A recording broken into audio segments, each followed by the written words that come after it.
Hey guys, this is Austin, and today I'm here with a review of the MacBook Air 11-inch. This is the latest 2011 model, and the one I have here has the 1.6 GHz Core i5 processor, 4 GB of RAM, and a 128 GB solid-state drive.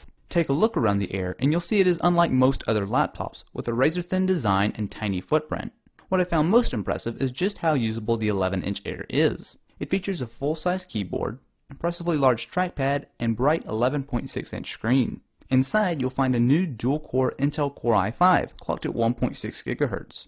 Don't let the low clock speed fool you. The Air is actually quite respectably fast. It can turbo all the way up to 2.3 GHz and features hyperthreading, which lets OS X see it as a quad-core CPU. Ordinary tasks like web browsing are right on par with my 4 GHz quad-core Windows desktop, and even when you get to heavy lifting like video editing and gaming, the Air can keep up.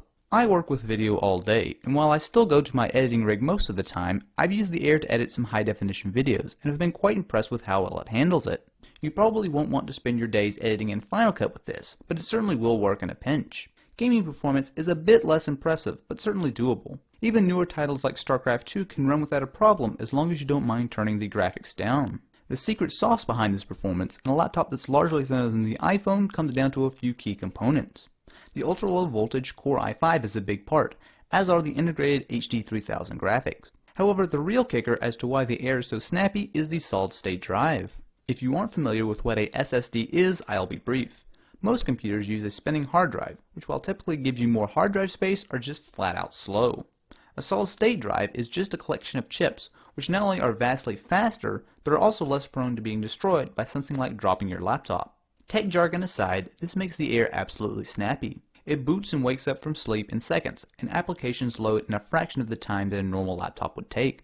I'm a huge proponent of solid-state drives, and very glad to see Apple including one on the Air. Battery life is also quite impressive for an 11-inch laptop. Under a light load with simple web browsing, you get around 4.5 hours out of a charge, and with very intensive use such as video editing or gaming, you're looking at something more like 2.5 hours. The 11.6-inch display is impressive in several ways. It sports a resolution of 1366 by 768, giving it a very high pixel density.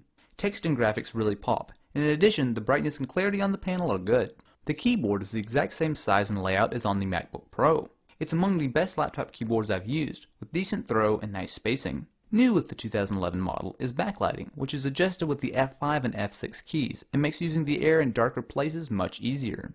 I can't say enough about the trackpad. It takes up as much surface area below the keyboard as possible, without getting in the way of the palm rests, and works well with